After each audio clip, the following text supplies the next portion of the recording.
Notre présence en Algérie, comme d'ailleurs un peu partout en Afrique, c'est surtout établir des relations avec les personnes. Parce que l'Afrique est caractérisée par cette chaleur humaine, si tu veux. Donc tout part du cœur, pas du raisonnement. Et donc l'Église ici aussi a eu toujours comme but le témoignage de notre vie pour établir des relations avec les personnes. Et donc le dialogue en tant que tel est secondaire par rapport à l'établissement de ces relations avec les personnes. Le fait dans le quartier ici, un peu partout. Moi je peux parler de mon expérience au Maroc. Comme ma fenêtre donnait sur le stade, sur un terrain de foot, on a commencé tout de suite avec le foot parce que les jeunes jouaient dans la rue. Alors je les ai fait rentrer et donc on avait une centaine, entre 100 et 150 jeunes qui venaient tous les dimanches pour jouer. Et à un moment donné, il y a eu Saïd qui était capitaine d'une équipe et un jour, après quelques mois qu'on a joué ensemble, il me dit à la fin d'une partie, il dit Claude, qu'est-ce qui se passe? Pourquoi est-ce que je sens que depuis que je joue avec toi, je sens que j'ai changé? Qu'est-ce qui se passe? Alors je lui dis ben oui, parce qu'on a appelé le stade de l'amitié, et donc on a basé un peu tout notre jeu sur l'amitié. Il m'a dit non, ça suffit pas, il y a quelque chose d'autre. Je lui dis ben parce que c'est important de nous aimer les uns les autres, etc. C'est un petit peu mon but. Il dit non, ça suffit pas. Je lui dis ben alors tu viens à la maison puis je t'explique. Et alors on a parlé ensemble un samedi et je lui ai expliqué un petit peu l'idéal que je vivais. Alors je lui ai expliqué que je faisais partie d'un groupe qui avait comme base la fraternité universelle, qu'on devait être tous frères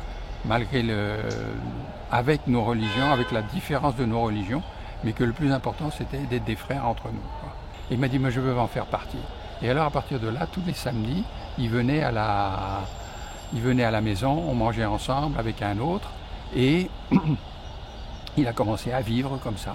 Et il voulait vivre pour que sur le terrain de foot, on s'aime les uns les autres. Voilà. Et alors, pour m'insérer dans ce milieu, parce que j'étais tout seul, ce qui m'a aidé, ça a été l'expérience de Fontem dans les années 67, 68, parce que quand je suis allé là-bas, j'ai fait l'expérience de l'inculturation, mais alors forcée.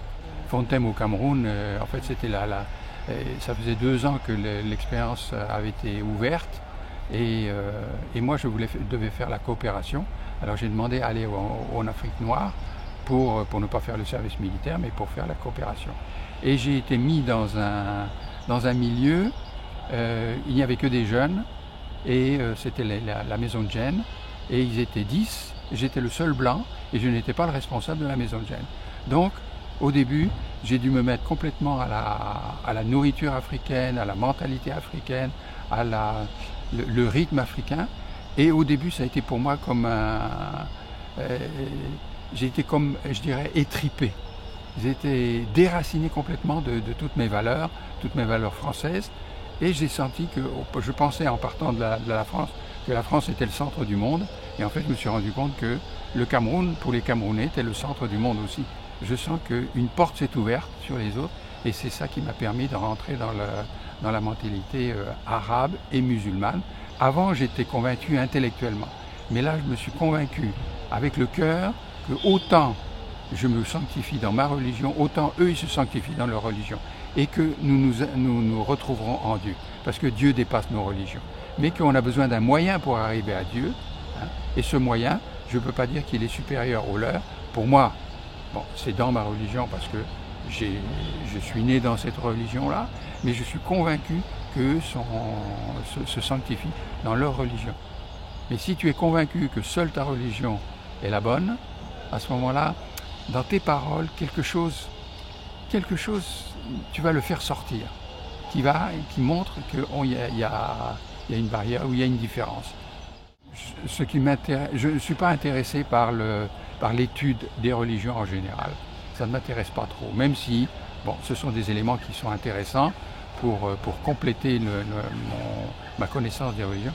Mais moi, ce qui m'intéresse, c'est les relations avec les personnes. Je ne suis pas au niveau des religions. On ne discute pas sur les religions. Parce que ce sont des institutions qui nous divisent.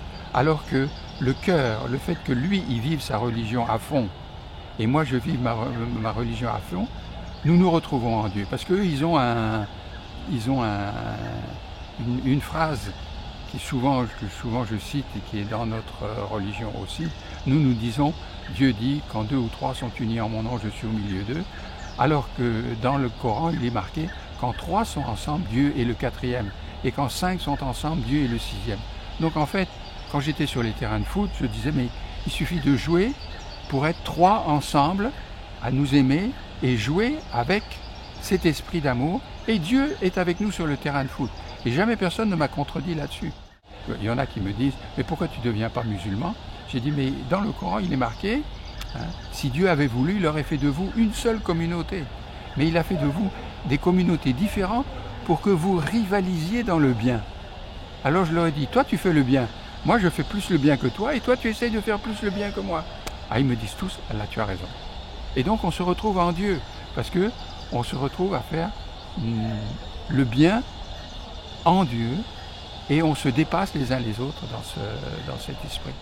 On est passé du dialogue de la vie, donc sur les terrains de foot, pour l'Aïd, pour les fêtes de mariage, etc., au dialogue. Après, on a pu parler de nos différences dans nos petits groupes. Maintenant, il n'y a plus de question de dialogue. Il y a la communion.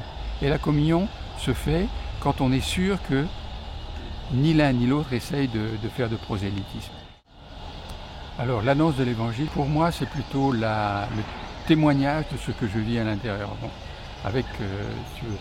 je sens que Jésus est en moi et lui, il me pousse à vivre ce que lui-même a dit. Et je prends plutôt ce qui nous unit, c'est-à-dire aimez-vous les uns les autres comme je vous ai aimé. Une fois, par exemple, j'étais avec l'imam Bachar du sud de l'Espagne, Marbella, et la première fois que je l'ai rencontré, alors lui me provoque en me disant, alors vous les chrétiens, vous êtes trompés sur l'évangile, vous avez interprété d'une autre manière l'évangile, etc. Pendant 20 minutes, je connaissais toutes ces accusations que l'on porte sur les chrétiens. Et après les 20 minutes, je lui ai dit, écoute imam, je pense qu'il faut que nous retournions au message originel de nos religions. Nos messages, c'est que Dieu est notre créateur à toi et à moi. Donc s'il nous a créés, c'est que nous sommes frères.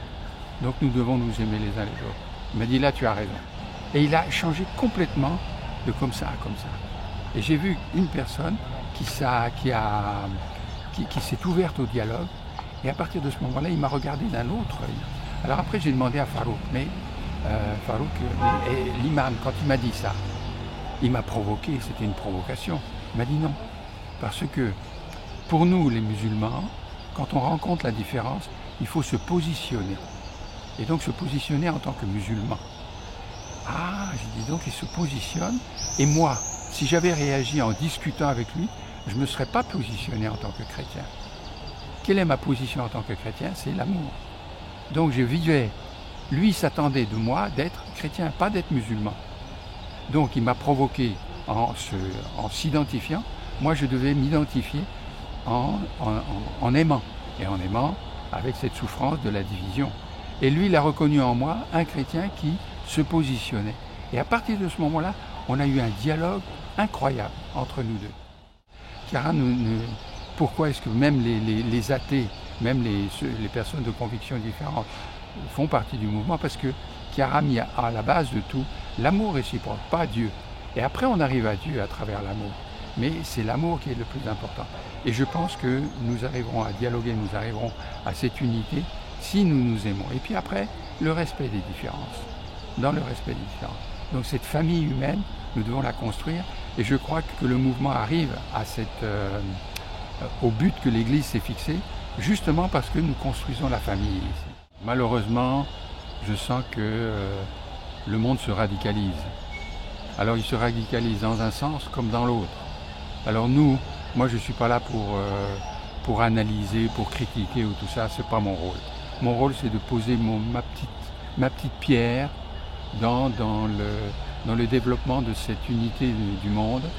Et bon, c'est sûr que si on regarde objectivement, on a l'impression que j'entends beaucoup, par exemple, de témoignages de personnes qui disent « Ah, avant, c'était pas comme ça. On était beaucoup plus famille, on était beaucoup plus unis. » Et c'est vrai, moi, c'est pas ça qui m'intéresse. Ce qui m'intéresse, c'est que Dieu me met dans un endroit bien précis et avec les personnes que je rencontre ici dans le quartier. C'est peut-être la goutte d'eau, mais c'est la goutte d'eau qui fait le monde. La clé, nous avons une clé qui est celle de rentrer dans la peau de l'autre et de devenir l'autre. Si tu ne deviens pas l'autre, il n'y a pas de solution. Si on est jaloux de notre identité, si chacun garde son identité pour lui-même, qui est très importante d'avoir une identité. Parce que je ne peux pas parler avec toi si je n'ai pas mon identité de Claude, hein, comme toi ton identité de Fabio. Mais si je ne perds pas mon identité dans la tienne et toi dans la mienne, on ne peut rien construire. Donc il faut à la fois avoir l'identité mais la perdre. La perdre pour prendre l'identité de l'autre.